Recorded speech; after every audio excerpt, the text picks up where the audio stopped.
Good afternoon, everyone. It's a great beginning of the 4th of July weekend. Madam Vice President, Mr. Leader, how are you? Good to see you. We're here today to congratulate a group of folks who did pretty well. Welcome to the White House. I have a feeling, Kamala, I think we may be doing this again by the end of the year. I don't know, man. I'm not sure I'll be able to handle Garcetti if you win twice. I mean, this is going to be hard, really hard. But the 2020 World Series champions, the Los Angeles Dodgers, are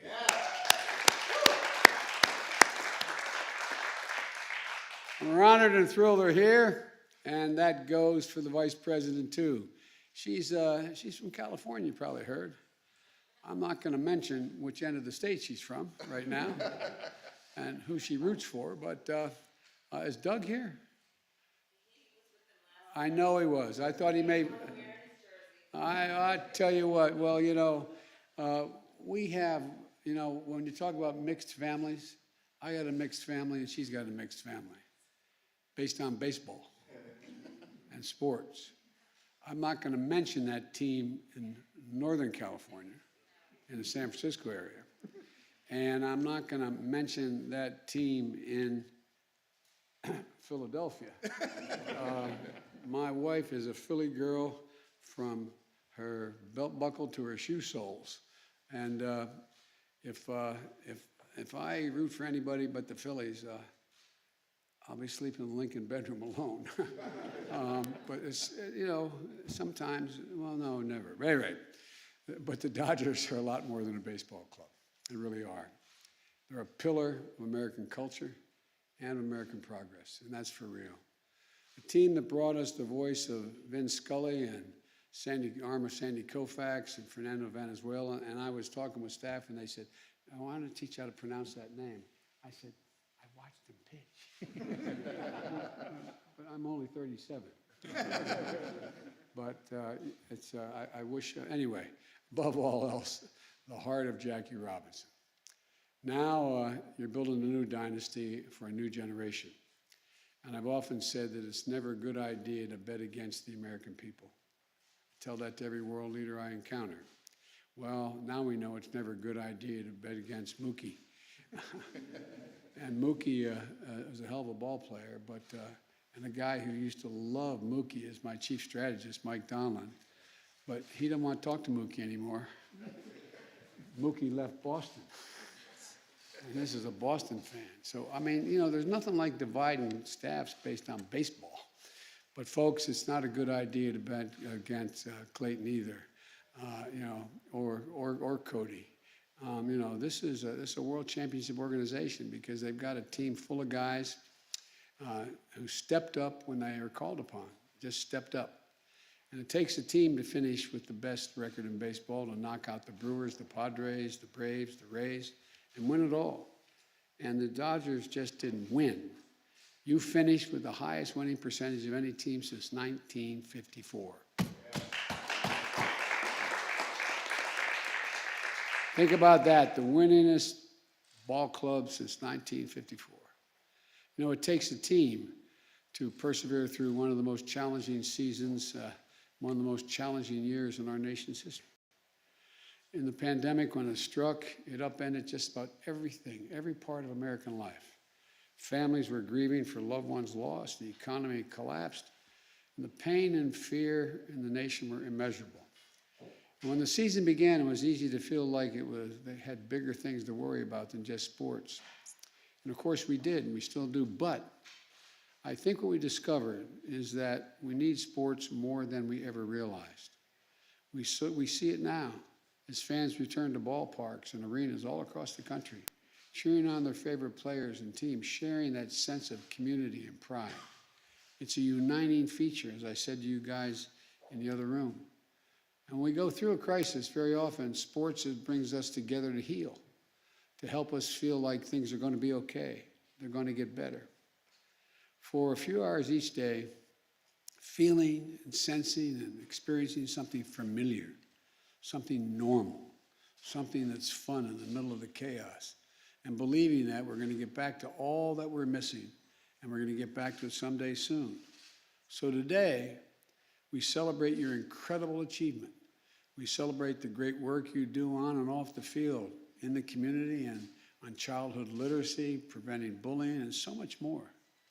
For the way this team is built, and from the way it's built, I suspect we have many of you, as I said, maybe back visiting soon. Above all, as we beat this pandemic and celebrate fans coming back to stadiums, we celebrate something else, a national achievement. We came together as fellow Americans, frontline workers, friends, families, neighbors, looking out for one another. And Dodger Stadium was the heart of that effort. I want to thank the ownership for that. The heart of the effort. Administering more than 1 million COVID tests at the stadium and getting nearly 500,000 vaccine doses in people's arms. Dodgers also helped us come together by being the first team in baseball to make their stadium available to voting as distance outdoor vote centers during the last election. So not only does Dodger Stadium host world champions, it helps save lives and strengthen our democracy as well. Together as a nation, we've proved that it truly is never a good bet to bet against America. America's back, and the Dodgers are back. So congratulations to all of you, and the best of luck the rest of the season. May God bless you all, and may God protect our troops. Thank you.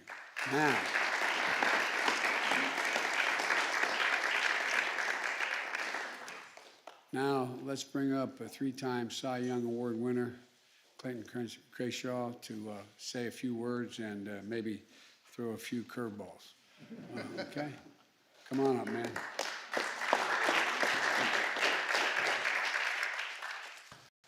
Hi, everybody.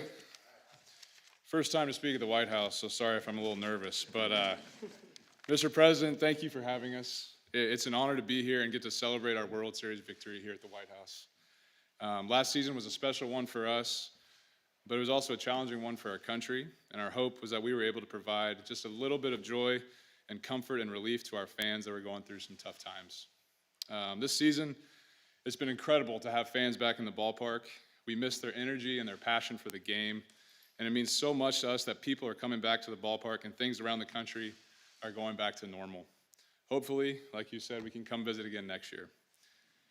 So with that, we brought something for you and the Vice President, and now our team owner, Mark Walter, is going to bring that down for you.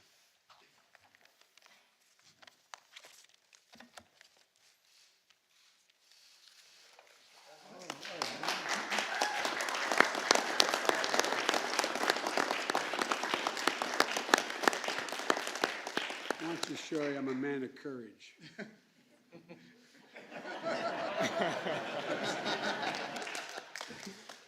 Well, thank you very much. What a great honor. Thank you.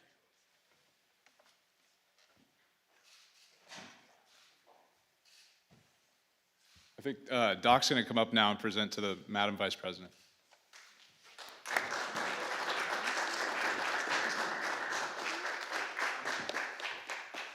Madam Vice President, this is your jersey. They needed it.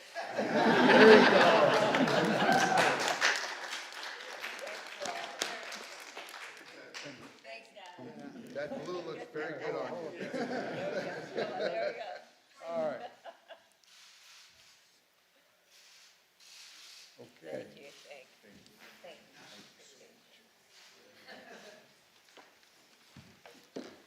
Thank you so much for having us. Thank you, man. Appreciate it. Thank you. All right. You're going to take this down, I know, in a minute, but hang on a second. Folks, I